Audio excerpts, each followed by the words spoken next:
देव पूजन के आज के दिवस पर मैं आप सभी लोगों का स्वागत और अभिनंदन करता हूं। जैसे कि आप लोग देख रहे हैं, श्रद्धालुगण आज दूसरे दिन भी यहाँ पर उमड़ पड़े हैं और इधर लोक नृत्य चलता हुआ और इधर सभी श्रद्धालु लोग यहाँ पर कीर्तन भजन करते हुए और एक उत्साह एक उमंग उनके बीच में। और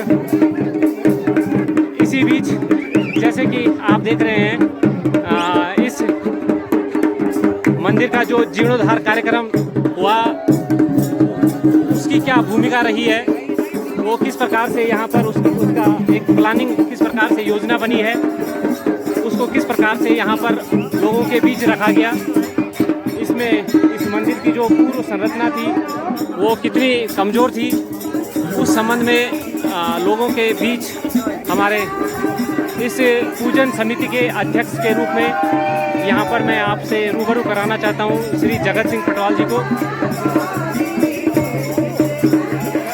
जिनके सहयोग से और जिनके सौजन्य से मंदिर का ये जीर्णोद्धार कार्यक्रम आज लंबे समय के पश्चात पूर्ण हुआ है।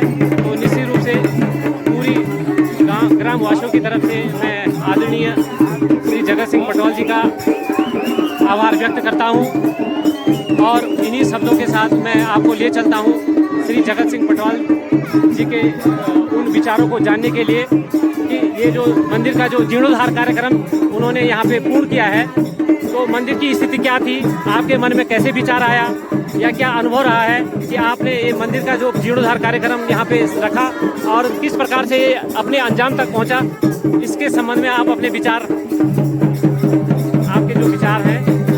पहले तो पूरे गांव की तरफ से आपको सादा नमस्कार। हाँ जी। और ये जो गांव के मन में आया कि मंदिर का निर्माण होना है, सबकी भावना में था, इसलिए मंदिर बन गया। सहयोग पूरे गांव का है। हमारा थोड़ा नक्शा था हमारे दिमाग में, क्योंकि हमने कई जगह कई काम करवाए हैं। हाँ जी। बाहर भी करें, गाँव से बाहर भी करवाए हैं। हाँ जी।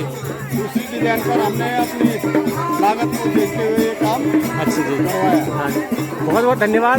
लेकिन ऐसा होता है कि पैसा सबके पास है लेकिन समय सबके पास नहीं है, और आपने जिस जीवटता से, जिस जिजीविषा से और जिस कर्मठता से ये काम को अंजाम दिया, तो निश्चित रूप से आप बधाई के पात्र हैं। और मैंने किस धार्मिक विचारों के साथ आपने इस कार्य को किया और लोगों को किस प्रकार से मोटिवेट किया, प्रेरित किया कि इस काम को करना ही करना है, और किस प्रकार से आप लोगों ने, चूँकि इसके लिए धन की भी आवश्यकता थी, मात्र परिश्रम ही इसके लिए पर्याप्त नहीं था, तो धन के लिए किस प्रकार से दिल्ली समिति ने आपका सहयोग किया।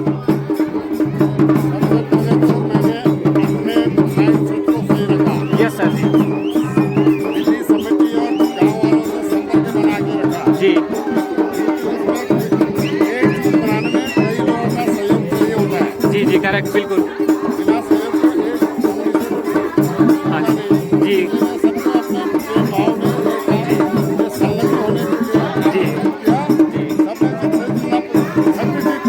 सहयोग किया जी।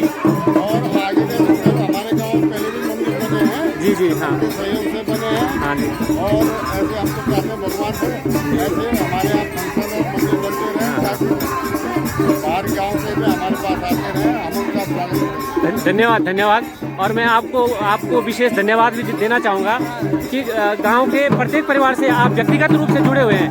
हम लोग तो कभी आते हैं कभी चले जाते हैं, लोगों के साथ इतना जुड़ना भी नहीं हो पाता है, तो आप प्रत्येक परिवार से उनके अंदर तक आप उनकी भावनाओं से जुड़े हुए हैं, उनकी संवेदनाओं से जुड़े हुए हैं, उनके दुख दर्द में आप हमेशा सहयोग के भूमिका में रहते हैं। निश्चित रूप से मैं नागराजा से विनती करता हूँ, प्रार्थना करता हूँ, आपको एक दीर्घायु जीवन दे, एक सुखी जीवन दे। बहुत बहुत धन्यवाद। बिल्कुल हाँ। हाँ जी।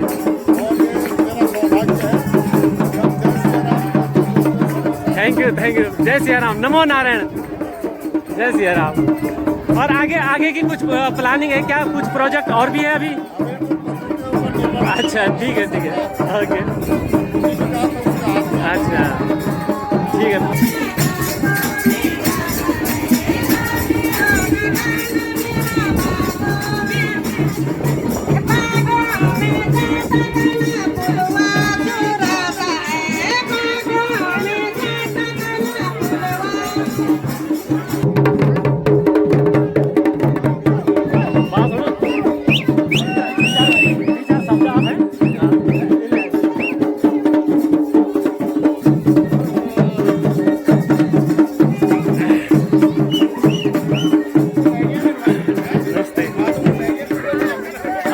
जैसे कि आप देख रहे हैं जिला पंचायत पौड़ी के जिला पंचायत क्षेत्र गढ़कोट से यहाँ पर जुड़े हुए हैं हमारे जिला पंचायत सदस्य आदरणीय श्री संजय डबराल जी, जो कि हमेशा अपने क्षेत्र के प्रति, क्षेत्र के विकास के प्रति समर्पित रहे हैं, सजग रहे हैं और निश्चित रूप से उनकी छवि इस क्षेत्र में ही नहीं पूरे जनपद स्तर पर ही नहीं राज्य स्तर पर उनकी एक अच्छी छवि, एक अच्छा मैसेज विकास पुरुष के रूप में जा रहा है।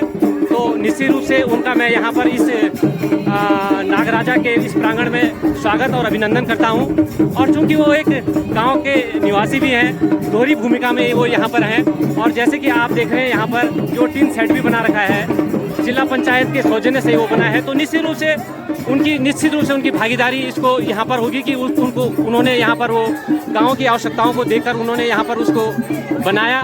तो इसके लिए भी वो गांव के तरफ से, सभी गांव वासियों की तरफ से बड़े आभारी हैं। तो मैं उनसे जानना चाहूँगा कि यहाँ पर जो देव कार्य चल रहा है, नागराजा का जीर्णोद्धार कार्यक्रम वो चल रहा है, तो इस कार्यक्रम को वो किस रूप से देख रहे हैं, गांव के लोगों को उन्होंने किस प्रकार से मोटिवेट किया कि इस कार्य को करना है। तो आदरणीय संजय डबराल जी। हाँ जी, सर्वप्रथम तो आपके माध्यम से मैं इस आयोजन में आए हुए सभी भक्तगणों का और आपके इस लाइव शो को देखने वाले सभी दर्शकों का बहुत बहुत अभिवादन और प्रणाम करता हूँ। Thank you sir, thank you. साथ ही साथ मैं आप सभी को कल होने वाले 2 तारीख को हमारा ये नागराजा का जो मंदिर का जीर्णोद्धार का है, स्थापना का है, और इसके बाद हमारा भंडारे का कार्यक्रम है। आप सभी को भंडारे में आमंत्रित करता हूँ।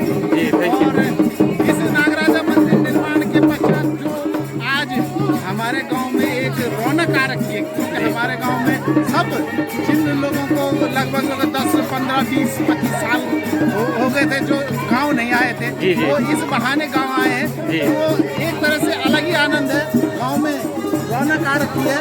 और मैं भगवान नागराजा का बहुत बहुत धन्यवाद करता हूँ कि उनकी बदौलत कम से कम इस गांव में रौनक आई। और मैं नागराजा भगवान से ये प्रार्थना भी करता हूँ कि वो यहाँ पर आए हमारे सभी विसाधारियों और इस गांव के मूल निवासियों का सभी का कल्याण करे और सभी पर अपना आशीष बनाए रखे। जय Nagaraja Thakur. Thank you, thank you, thank you. एक और चीज़ जरा मैं आपके सामने रखना चाह रहा था कि जैसे कि मैंने कहा है, और मैं ही नहीं बल्कि अन्य या जहाँ भी मेरा जाना होता है या कहीं किसी क्षेत्र में जाना होता है, तो आपको एक विकास पुरुष की छवि के रूप में लोग देखते हैं और आगे भी आपका भविष्य देखना चाहते हैं। तो आगामी आपका जो राजनीतिक जीवन है, मैं नागराजा देव से प्रार्थना करूंगा कि आपका जो क्षेत्र है वो आगे बढ़े, जिला से प्रांत स्तर पर बढ़े, प्रांत से राष्ट्रीय स्तर पर बढ़े।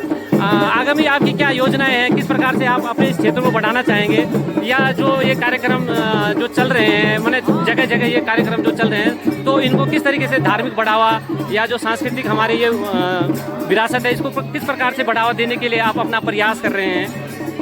बहुत बहुत धन्यवाद आपका। लेकिन मैं इसको एक राजनीतिक रूप से कभी भी नहीं देखा। अच्छा, करेक्ट जी। मैं 2 बार यहाँ इस ग्राम सभा में ग्राम प्रधान भी रहा हूँ, क्षेत्र पंचायत रहा हूँ, जिला पंचायत रहा हूँ लगातार, लेकिन मैंने आज दिन तक कभी इसको राजनीतिक रूप से नहीं देखा है। मैं लोगों के बीच हमेशा रहता हूँ और आगे भी रहूँगा, चाहे राजनीति में रहूँ या न रहूँ। बिल्कुल। लेकिन मैं मेरे से जो बन पड़ेगा मैं समाज के लिए, इस क्षेत्र के लिए और अपने लोगों के लिए करता हूँ, आया हूँ और करूँगा। बिल्कुल बिल्कुल, ये आपकी महानता है। इसमें राजनीतिक रूप से कोई महत्वाकांक्षा नहीं है। Okay, okay. मैं अपने लोगों के बीच रहा हूँ, रहूँगा और हमेशा सभी के सुख दुख में खड़ा रहूँगा। जो मेरे से बन पड़ेगा मैं करूँगा। Thank you, thank you, thank you. राजनीतिक नहीं। हाँ जी, करेक्ट करेक्ट। हाँ, अपना human being. Okay, thank you. हाँ, बहुत बहुत धन्यवाद, बहुत बहुत धन्यवाद। और आपके विचारों से निश्चित रूप से मैं काफ़ी गदगद हुआ, और आपके जो विचार हैं एक युवा के रूप में हैं, और निश्चित रूप से आपका भविष्य जिस क्षेत्र में आप जाएंगे और वहाँ ब्राइट होगा। इन्हीं आशाओं और भगवान नागराजा से विनती करूँगा आप जिस क्षेत्र में जाएं सफलता आपको मिले। धन्यवाद, धन्यवाद। आपका समय लिया, बहुत बहुत धन्यवाद।